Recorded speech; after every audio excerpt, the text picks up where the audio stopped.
مسجد الحرام مکۃ المکرمہ اور مسجد النبوی مدینہ المنورہ سے خطبے کا اردو ترجمہ کے لیے ہمارے سوشل نیٹ ورک کو فالو کرنا نہ بھولیں اور اپنے دوست احباب کے ساتھ بھی ضرور شیئر کیجیے۔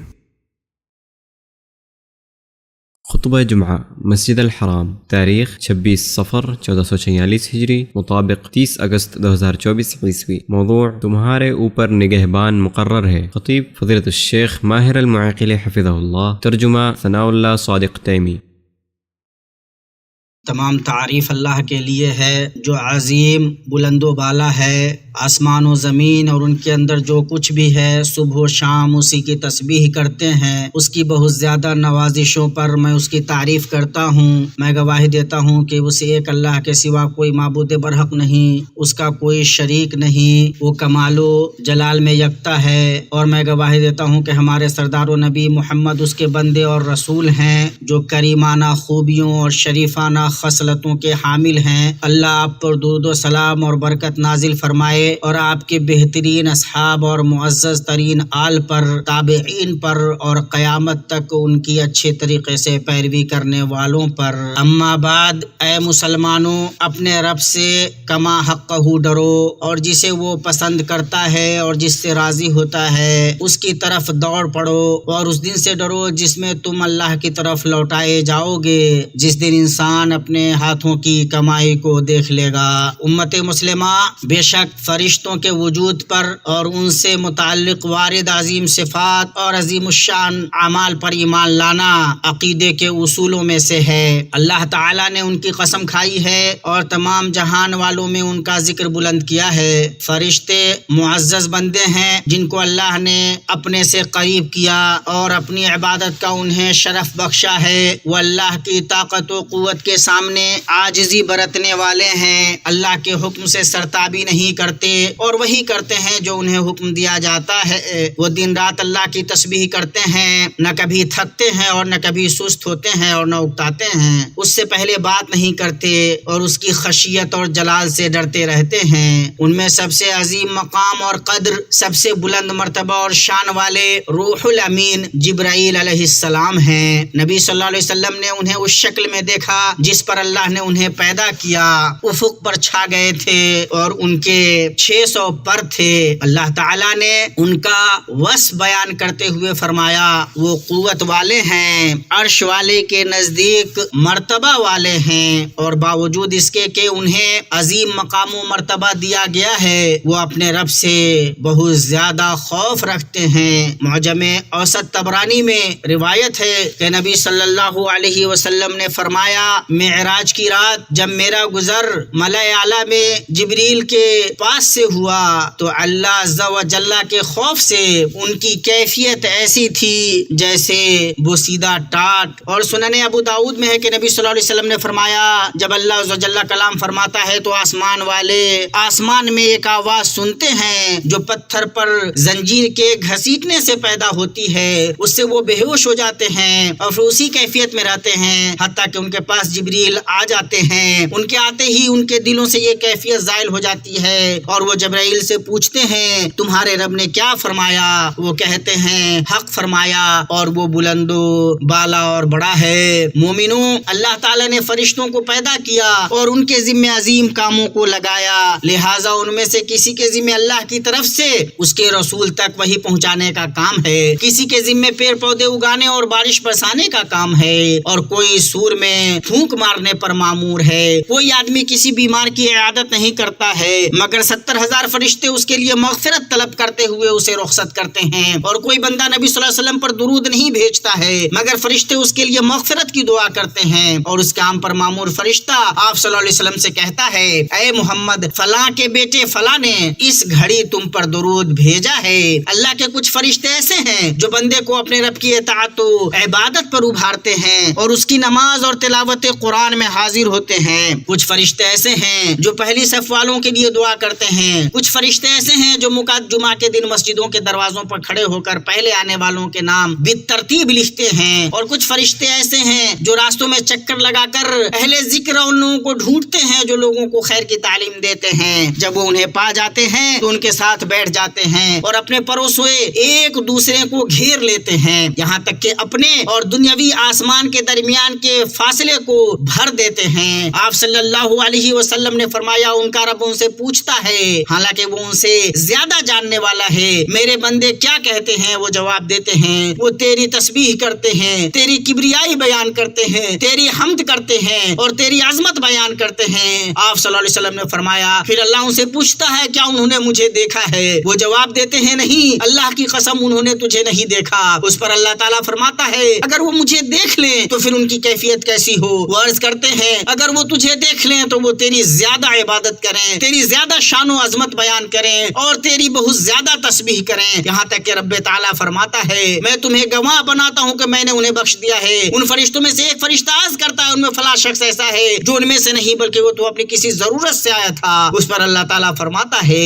وہ ایسے ہم نشین ہیں جن میں بیٹھنے والا بھی بدبخت و نامراد نہیں رہتا. اسے بخاری اور مسلم نے روایت کیا ہے. ایمانی بھائیوں, فرشتے رب تعالیٰ کے عظیم ترین لشکروں میں سے ہیں. ان میں کچھ فرشتے سب بستہ ہیں, کچھ بادلوں کو ہانکنے والے ہیں, کچھ ذکر تلاوت کرنے والے ہیں, کچھ سختی سے روح نکالنے والے ہیں, کچھ نرمی و جلدی سے روح قبض کرنے والے ہیں اور کچھ تدبیر کرنے والے ہیں. ان میں ملک الموت ہے, جنت کا خازن رضوان ہے اور جہنموں کا خازن مالک ہے. کچھ رحمت کے فرشتے ہیں اور کچھ عذاب کے فرشتے ہیں. کچھ فرشتے ایسے ہیں جن کے ذمہ قیامت کے دن لوگوں کو گھیرے رکھنا ہے اور کچھ فرشتے ایسے ہیں جو عرض محشر تک جہنم کو لے جانے پر مامور ہیں. فرشتوں کی تعداد بہت ہے جنہیں بلند و بالا اللہ کے سوا کوئی گن نہیں سکتا. ترمذی میں ہے رسول اللہ صلی اللہ علیہ وسلم نے فرمایا بے شک میں وہ چیز دیکھ رہا ہوں جو تم نہیں دیکھتے اور وہ سن رہا ہوں جو تم نہیں سنتے. بے شک آسمان بوجھل ہو گیا ہے اور اسے بوجھل ہونے کا حق بھی ہے, اس لیے کہ اس میں 4 انگلی کی بھی جگہ نہیں خالی ہے مگر کوئی نہ کوئی فرشتہ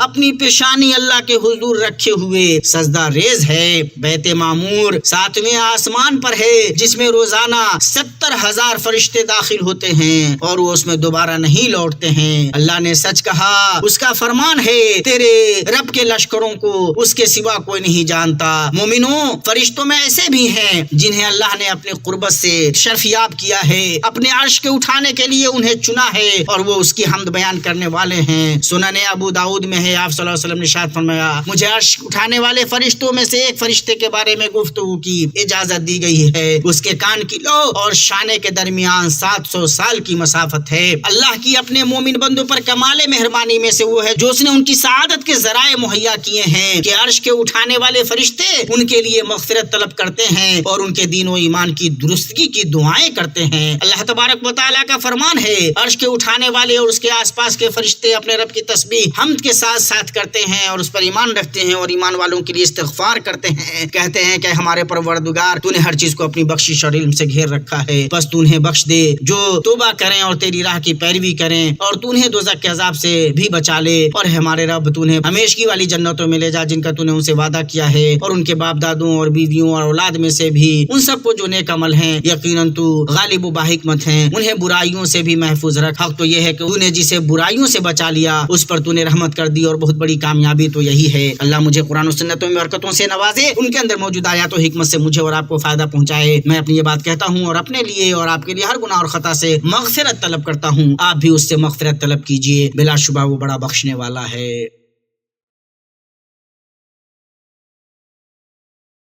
سب تعریف اللہ کو ہی سزاوار ہے جو آسمانوں اور زمین کا پیدا کرنے والا اور فرشتوں کو قاصد بنانے والا ہے, جن کے 2-2 اور 3-3 اور 4-4 پر ہیں. وہ اپنی مخلوقات میں جو چاہتا ہے بڑھاتا ہے. بے شک اللہ ہر چیز پر قادر ہے اور میں گواہی دیتا ہوں کہ ایک اللہ کے سوا کوئی معبود برحق نہیں, اس کا کوئی شریک نہیں. اور میں گواہی دیتا ہوں کہ ہمارے سردار اور نبی محمد اللہ کے بندے اور اس کے رسول ہیں. درود نازل ہو آپ پر, آپ کے آل و اصحاب پر اور بہت زیادہ سلامتی کرتی ہو۔ اما بعد مومنو، بندے کے اپنے اقوال و اعمال کی نگرانی میں فرشتوں پر ایمان کا بڑا اثر ہے۔ اللہ تبارک و تعالیٰ کا فرمان ہے، اور ہم ہی نے انسان کو پیدا کیا ہے، اور جو خیالات اس کے دل میں گزرتے ہیں ہم ان کو جانتے ہیں، اور ہم اس کی رگ جان سے بھی اس سے زیادہ قریب ہیں۔ جب وہ کوئی کام کرتا ہے تو دو لکھنے والے جو دائیں بائیں بیٹھے ہیں لکھ لیتے ہیں، کوئی بات اس کی زبان پر نہیں آتی مگر ایک نگہبان اس کے پاس تیار رہتا ہے۔ اور اللہ تبارک و تعالیٰ کا فرمان ہے، اس کے آگے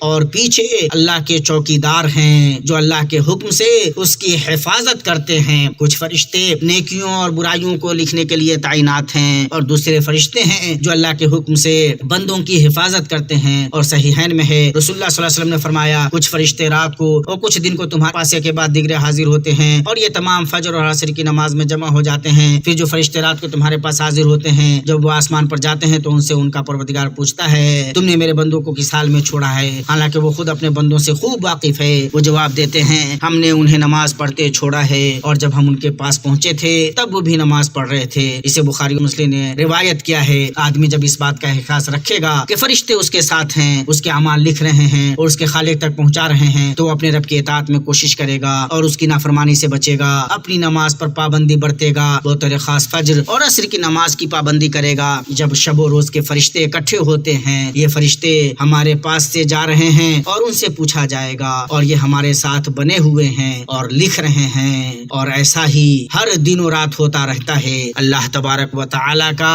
فرمان ہے، حالانکہ تم پر نگہبان مقرر ہیں، عالی قدر تمہاری باتوں کے لکھنے والے، جو تم کرتے ہو وہ اسے جانتے ہیں، اور آج جو فرشتے لکھ کر ریکارڈ کر رہے ہیں وہی قیامت کے دن نامہ اعمال میں پیش کیے جائیں گے۔ اللہ تبارک و تعالیٰ کا فرمان ہے، ہم نے ہر انسان کی برائی بھلائی کو اس کے گلے لگا دیا ہے، اور بروز قیامت ہم اس کے سامنے اس کا نامہ اعمال نکالیں گے جسے وہ اپنے اوپر کھلا ہوا پالے گا۔ لے آج تو خود ہی اپنا حساب لینے کو کافی ہے۔ ایمانی بھائیو، بلند و بالا اللہ کے فرشتوں کی عزت کرو۔ بے شک فرشتے ان چیزوں سے اذیت محسوس کرتے ہیں جن سے بنی آدم اذیت محسوس کرتے ہیں، اور وہ اس گھر میں داخل نہیں ہوتے جس میں کتا یا کوئی مجسمہ موجود ہو۔ فرشتے اس گھر کو چھوڑ دیتے ہیں جہاں کے لوگ ذکر و اذکار اور قرآن کو چھوڑ دیتے ہیں، اور جب فرشتے اس گھر کو چھوڑ دے تو شیطان اس میں داخل ہو جاتا ہے۔ صحیح مسلم میں آیا ہے کہ نبی صلی اللہ علیہ وسلم نے فرمایا، جب آدمی اپنے گھر میں داخل ہوتا ہے اور داخلے کے وقت اور کھانے کے وقت اللہ کا ذکر کرتا ہے تو شیطان کہتا ہے، یہاں تمہارے لیے نہ رات میں ٹھہرنے کی جگہ ہے اور نہ ہی رات کا کھانا ہے۔ اور جب وہ داخل ہوتا ہے اور اللہ کا ذکر نہیں کرتا، اور جب کھانے کے وقت اللہ کا ذکر نہیں کرتا، تو شیطان کہتا ہے، تم نے رات ٹھہرنے کی جگہ اور کھانے کو پا لیا۔ اور نبی صلی اللہ علیہ وسلم نے فرمایا، اپنے گھروں کو قبرستان نہ بناؤ، بے شک شیطان اس گھر سے بھاگتا ہے جہاں سورۃ البقرہ کی تلاوت کی جاتی ہے۔ یہ باتیں ہوئیں، اور درود و سلام بھیجو حبیب مصطفیٰ نبی مجتبیٰ پر، اللہ تعالیٰ نے تمہیں اس کا حکم دیا ہے، اور فرمایا، بے شک اللہ اور اس کے فرشتے نبی پر درود بھیجتے ہیں۔ اے ایمان والو، تم بھی ان پر درود اور خوب سلام بھی بھیجتے رہو۔ اے اللہ، محمد پر اور ان کی ازواج اور ذریت پر رحمت نازل فرما، جیسا کہ تو نے آل ابراہیم پر رحمت نازل فرمائی، اور محمد پر اور ان کی ازواج اور ذریت پر برکت نازل فرما، جیسا کہ تو نے آل ابراہیم پر برکت نازل فرمائی۔ بے شک تو لائق تعریف اور بزرگی والا ہے۔ اے اللہ، تو خلفائے راشدین ابو بکر، عمر، عثمان اور علی سے اور باقی تمام صحابہ اور تابعین سے، ان لوگوں سے راضی ہو جا جو تا قیامت ان کا اچھی طرح اتباع کریں، اور ان کے ساتھ ہم سے بھی اپنے عفو و کرم اور سخاوت سے راضی ہو جا یا ارحم الراحمین۔ اے اللہ، اسلام اور مسلمانوں کو غلبہ عطا فرما، اور اس ملک اور مسلمانوں کے سارے ملکوں کو امن و اطمینان اور ترقی خوشحالی کا گہوارہ بنا۔ اے اللہ، ہمیں اپنے ملک میں محفوظ رکھ، اور ہمارے اماموں اور حکمرانوں کی اصلاح فرما۔ اے اللہ، ہمارے امام اور سربراہ کو حق و درستگی کی توفیق دے اور ان کی مدد فرما۔ اے اللہ، ہمارے پیشوا خادم حرمین شریفین اور ان کے امانت دار ولی عہد اور تمام مسلم حکمرانوں کو اس کام کی توفیق دے جس میں اسلام کا غلبہ اور مسلمانوں کی درستگی ہو، اور جس میں ملکوں اور لوگوں کی بھلائی ہو۔ اے اللہ، ہمارے دین، ہماری قیادت، ہماری سلامتی کی حفاظت فرما، اور ہمارے محافظوں اور ہماری سرحدوں اور حدود پر مامور فوجوں کو کامیابی عطا فرما۔ اے اللہ، ان کو تو اپنے اور ان کے دشمنوں پر فتح عطا فرما۔ اے اللہ، ہمارے فلسطینی بھائیوں کی مصیبت کو دور فرما، تو ان کا معین، حامی اور مددگار بن جا۔ اے اللہ، وہ ننگے پاؤں ہیں، اے اللہ تو انہیں سواریاں عطا فرما، وہ بے لباس ہیں انہیں لباس عطا فرما، وہ بھوکے ہیں انہیں آسودہ کر۔ اے اللہ، تو اپنے اور ان کے دشمنوں کی گرفت کر۔ اے قوت و عزت والے، اے اللہ، مسلمان مردوں عورتوں، ان مردوں اور عورتوں کو بخش دے، ان میں سے جو زندہ ہیں اور جو وفات پا چکے ہیں سب کو بخش دے۔ اے اللہ، ہمیں ان لوگوں میں شامل فرما جو دنیا میں مقرر فرشتوں کے ساتھ خوشحال رہتے ہیں، اور ہمیں ان لوگوں میں شامل فرما جنہیں فرشتے پاکیزہ حالت میں وفات دیتے ہیں اور کہتے ہیں تم پر سلامتی ہو، جنت میں داخل ہو جاؤ اپنے ان اعمال کے بدلے جنہیں تم کرتے تھے۔ اے ہمارے رب، ہمیں دنیا میں بھلائی عطا فرما اور آخرت میں بھی بھلائی عطا فرما، اور ہمیں آگ کے عذاب سے بچا۔ اے ہمارے رب، ہم سے ہماری دعائیں قبول فرما، بے شک تو سننے والا اور جاننے والا ہے، اور ہماری توبہ قبول فرما، بے شک تو توبہ قبول کرنے والا اور رحم کرنے والا ہے۔ سبحان ربک رب العزت عما یصفون وسلام علی المرسلین والحمد للہ رب العالمین۔